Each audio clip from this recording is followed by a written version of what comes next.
What's poppin'? It's your boy Joe Banga, aka Mr. 1990 something, and you now in tune with the kitchen. Joe Banga, welcome to the kitchen. What's up, man? So, introduce yourself. So I go by the name of Joe Banga. I'm an artist from Hartford, Connecticut, and I also got a clothing line called 1990 something. How long have you been making music? Making music, damn, since I was like 11, 12. And what about clothes? Close 2015. Started taking it seriously, and it was established 2015.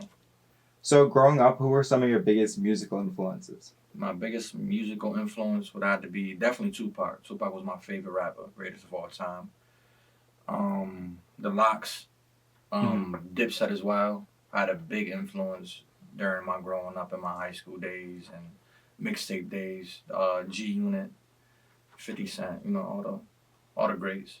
What are your inspirations in life, and what do you do to stay inspired? Like when you come across writer's block or when you're just having a tough time in life, how do you push through that and continue making music and stay inspired? How I stay inspired would be staying up to date with like the new music that's coming out. Also, my son as well keeps me inspired, keeps me motivated to keep going when I feel like I just want to quit everything. As far as for the music, I ping pong both in between the music and the clothes. So when I do get that writer's block or that creative block, I just go start designing clothes. And then when I do, vice versa, when I do get like the block with the clothes or creating the clothes, I just go back into the music and stuff. But usually, when I do get a block, I just step back away from music or whatever field I'm in right quick at the moment and just give it a little bit of time, man. Yeah, it's awesome to have like another creative thing to switch to or something. You know, if you come across like a roadblock in something, you can just switch over to something else and not lose any of that creative energy or something. Yeah, it definitely is, or lose some of that consistency because I used to just be an artist and just have the music to look forward to, but to constantly create and constantly be consistent just with music and nothing else it's not hard, it's not impossible. You could do it, but it's better to have something else to kind of fall back on. Yeah, definitely. So you've been being pretty consistent with it for a while, both with the music and the clothing. Like you've definitely got a brand going on. If you could give like one piece of advice to up and coming artists who are just trying to establish a brand and establish themselves, what would it be? Definitely to keep going. Also to don't procrastinate. We don't got all the time in the world. We're on borrowed time. I mean, God forbid something could happen to us tomorrow. Any given time frame. So I just say utilize your time well. Your 24 hours, make the best use of it, and try to be as consistent as possible, and try not to drag things along. Try to have deadlines and meet your deadlines. Yeah, that sounds awesome. I always try to tell people like it's about like the long race, not the short race. And I feel like a lot of people like they'll look at where they've gotten after like 2 years and think about like that, but even 2 years is like a short time span in like a musical career or like a career building a clothing brand or something like that. Like it's really about the long run. Yeah, I think they like this time they're not worried about the long run. I mean, they think it happens overnight success and all that. That's a myth. It's false. Yeah, it's easy to think that like seeing stuff on social media, but like they say, like every overnight success has been like 10 years in the making. Yeah, it's definitely been 9, 10 years for me, and even more with the music. But yeah, it definitely takes a lot of work, a lot of consistency, a lot of long nights, early mornings, just working and staying on that path, and just believing in yourself and having that vision, even if nobody believes in you. So you got this clothing brand, 1990 something. Where did the name come from? So the name came from a time where music I felt was lost, and it didn't have really substance in the music. It was like a lot of mumble rap going on, and I just felt like from where I come from, like I was raised in the '90s, born and raised. I mean, I'm '87, but that was part of my childhood, part of my life. So you know what I mean. During the '90s, a lot of the music had substance, made you feel good vibes. It gave you messages. You know what I'm saying, like you could use in your life. And I feel like now the music is kind of trash in a sense. So I was just looking to bring back that substance, looking to bring back that boom bap feel, the lyrics, just some type of substance in the music. So you know what I mean. I felt like we wanted to go back to the '90s in a sense, but we couldn't pick a year, so that's where the something came from. So we kind of wanted to cover like the whole decade because the whole '90s was dope.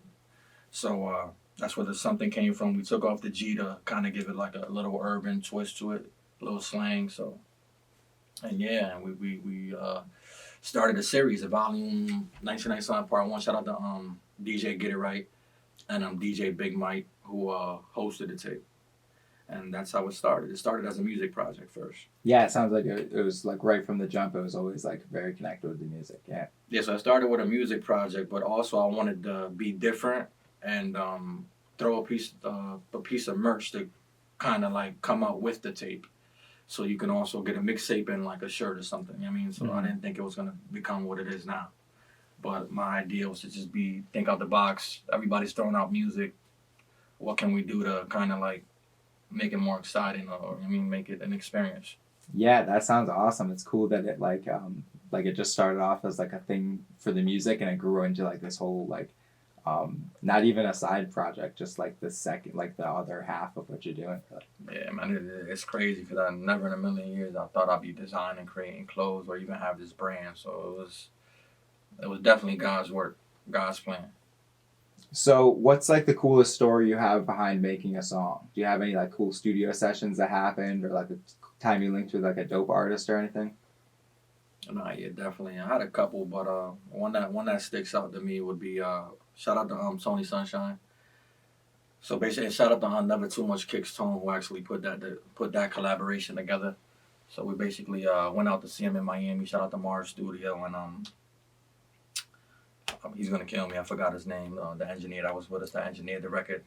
But it was a crazy story, right? Because we ended up going to the studio. We're filling out the record. He's in his creative space, Tony Sunshine. He's doing what he does, and he gets in the studio and just starts mumbling through the record, literally mumble. You know what I mean? And I'm like, what does it do? He records the mumble, and it was all off top, and then he goes underneath the mumble and records the actual words that he was thinking. Like it was just his creative process is something I ain't never seen before. So that was pretty dope, and the vibes with him in the studio was all like authentic. It wasn't forced. It was a great day. We actually had dinner afterwards. It was a vibe. Yeah, that sounds awesome. I always think the best studio sessions are like after you've either been able to like get some exercise together or like go eat together. Like then the music just comes out. Like the process is so awesome. I feel like. Yeah, he came back to our Airbnb and chilled with us for a couple hours. Let us listen to some of his new music and let us know a little bit more about his situation he got going on and his plans. He was actually a pretty cool dude. I mean, but his working process is different. It was different the first time I seen some shit like that. So I heard one of your songs caught my attention. It's called Anxiety. Tell us about that one. So that record actually, it was a crazy record because shout out to E from Bars on 995, Mr. Miami, man. That's my boy, my guy. He's the one that got me in the loop with Chess because he's a good friend of Chess. It's like family with him. So he actually just randomly called me, yo, bro, do you need Chess for any promo runs, any features? Like, let me know. Let's work. So I said, you know what? I didn't know how to approach Chess. I never approached a battle rapper. I never did a record with a battle rapper. So I'm like, I don't know how to really approach it.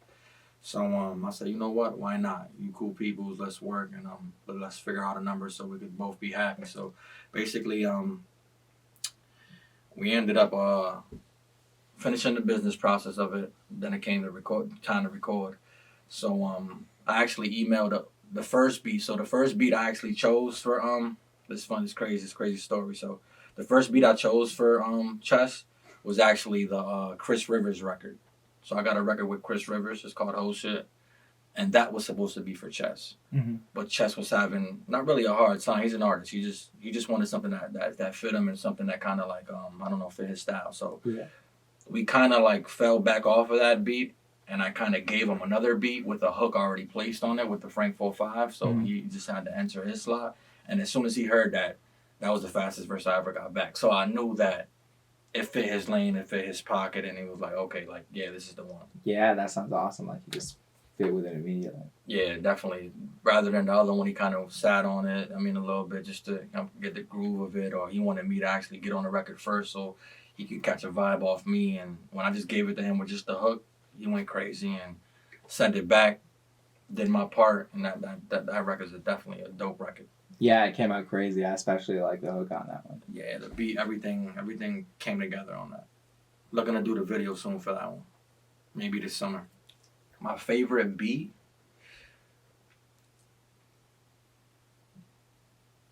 damn, Yeah, it's a tough one. it would definitely, it would definitely have to be the Tupac the Hail Mary beat. Mm. Yeah. That's one of my favorite all time beats. Like that beat is crazy. That beat is something where just even freestyling to it, or just it's just played everywhere. Every cipher you'll damn near catch that beat in. Or Yeah, that's just an all-time classic. yeah, it's a classic. So that's definitely one of my favorite beats. So tell us about your most recent song, "Wish You Well." Yeah, so shout out to Vori, man. Wish You Well right now on all platforms. It's a dope record, man. I just wanted to start creating a lot of different type of records besides street records. You know what I'm saying? That's where I come from. I come from the streets. You know what I'm saying? So streets are Hartford, Connecticut. So I kind of wanted to slip out of that mixtape and street wave and start getting into album mode and start doing also stuff for the females. Females are it's a big market too. So yeah, definitely it started off like that. Shout out to Speedy Baby, he's the producer on that as well. And I just wanted a different sound. I feel like Vori has a very unorthodox style. His creativity is different, sound is different. So it's like haven't heard from him really in a while. So I'm like, bet let's bring him back up. And he's dope. He's dope as shit. So Yeah, I always loved I've loved every Vori hook I've ever heard. So it's cool, and I feel like I haven't heard anything from him in like a minute now. So yeah, it's cool to hear you he's drop down to something. earth. Down to earth. I actually just reached out to him in his DM, and we were kind of like just chopping it up in a DM, and he kind of gave me a number, shot me a number. I agreed with it. And shit, here we go with this record. Yeah, that sounds awesome. Nice and easy to put together. Yeah, that's what I want to tell artists too, man. Don't ever be shy or afraid to jump in these artists' DMs, because some of them will respond back, and you can get a good look. Shout out to J.R. Ryder, Vado, all these artists definitely respond back. They're human. You know what I mean, Yeah. Don't be afraid to jump in them DMs and get to work. Hell yeah. But that was definitely a good vibe. I wish I would have definitely recorded with him in the studio, but he's a busy person. You know what I mean, and we just our schedules were clashing and stuff like that. But other than that, man, it was a great vibe, different vibe for me. So it kind of brought me out of my element as well, and then it added something different to my catalog.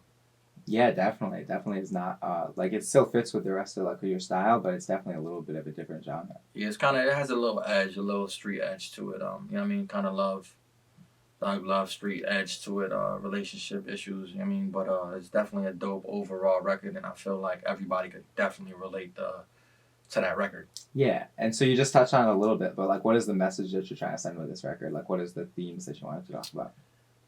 So it's basically like a relationship that went left, but you still kind of miss that person in a sense or whatever, and even though you can't be with that person, you kind of still wish them well, because it's like when you guys are together, it's just toxic. But even though we're apart, I don't want to sit down here and wish you any bad. I mean, I don't want no bad, no malice, no bad intentions, no hidden agendas toward you, nothing. Everything is just. I mean, I just wish you well. We aren't compatible, but I wish you well. Nice. Yeah, that's a good message. Yeah. And so, what's coming up next? Do you have something that you're working on right now that you can share? So I'm currently in album mode. After that Vori record definitely put me in an album mode. So 1997 is the seventh installment of the 1990 something series.